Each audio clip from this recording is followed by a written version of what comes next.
What's going on? So listen, if this is your first time on the channel, we are doing something different today.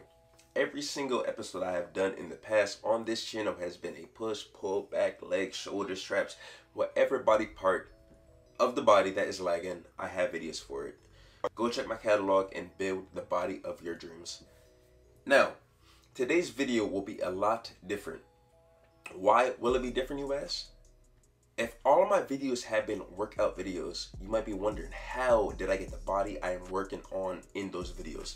Now, I'm going to go over my 8-year natural transformation, some of the things I did, how I got from being, I would say, skinny fat to ripped to very lean as a former collegiate athlete, track and field, and cross-country runner, to now where I am standing at 6 feet, 192 pounds of very lean muscle mass. So, let's get started. The first picture you see here on the screen, this is when I was 15, very skinny. You see some very slightly visible ab definition. So I had the genetics, as you can see right there. I didn't work out. I could hardly even probably lift up, let's say, a Q-tip. Kind of like that SpongeBob episode. And now, with the addition of 2, count 'em, 2 marshmallows.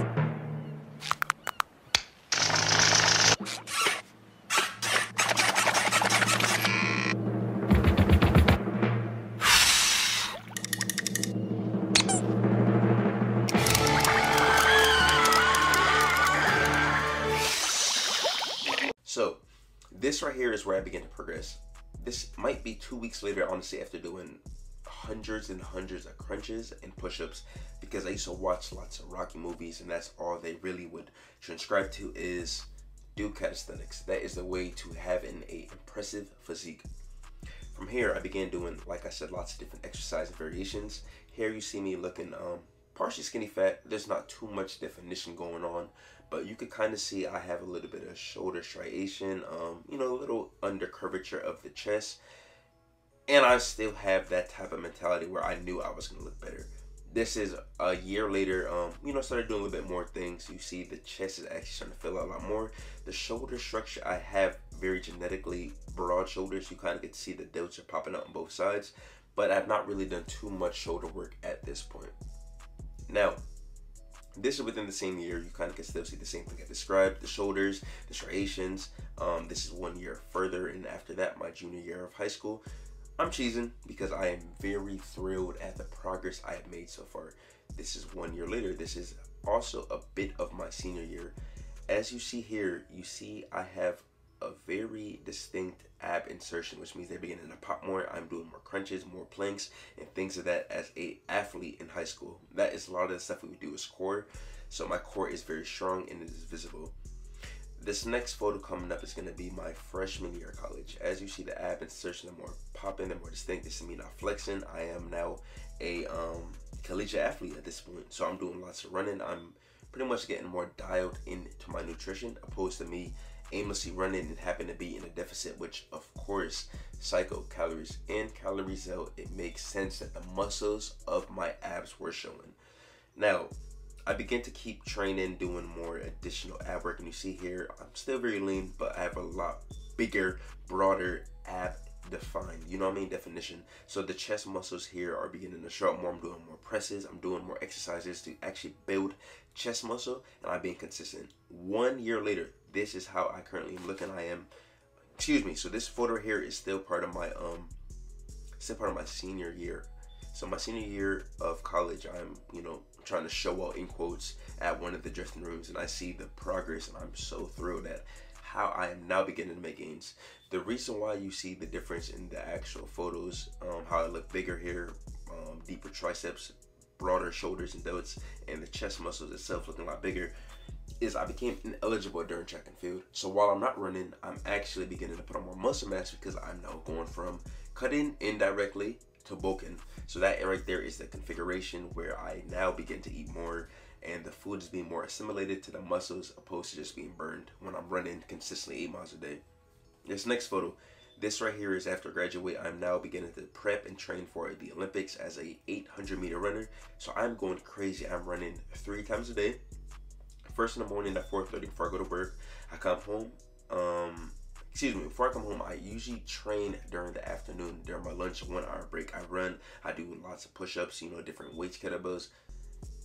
Then in the evening I come back, I do the additional same thing. I run, usually hit the weights 3 times a week, and I try to contain a very consistent, lean, sleek aesthetic. I want to be built for speed, and that is exactly what I was. Here you see me, I'm super lean. I never really was into body fat, but I know my body fat percentage must have been stupid low, because this impresses me because I haven't really looked at these photos. So going back, this is a blast from the past. You see, of course, the chest, still broad, bigger, wider shoulders, and I am very genetically built for this.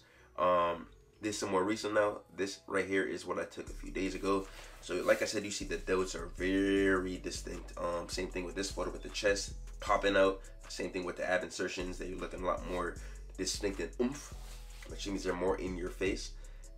This right here is me in the middle of doing a video I was doing from Instagram. Add me on IG at Panther Mentality. That's where I post my fitness videos. So this, I just took a screenshot of this photo during that video because the abs were popping, the chest was looking broad, the shoulders, of course, as well, was more distinct. Same thing with this photo right here. I just took a normal photo because of how the vascularity, the chest muscles, the abs, and of course the camera. Ha, joke.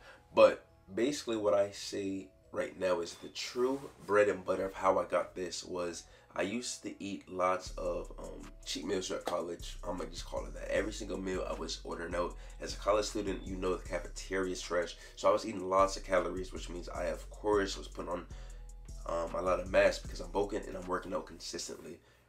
From there, when I graduated, I began to actually focus on my nutrition, and I started doing fasting. I was doing like 14 to 16 hours a day.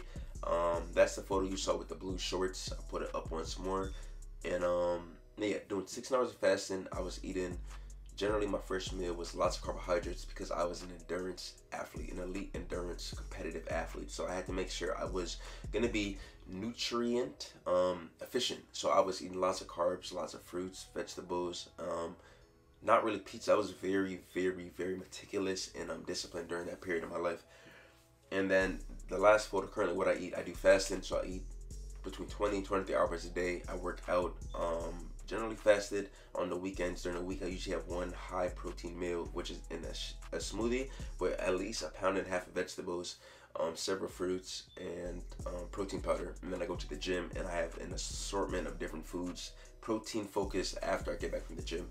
But that right there is my 8-year natural transformation.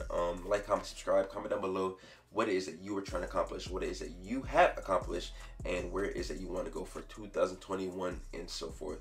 Once more, like, comment, subscribe.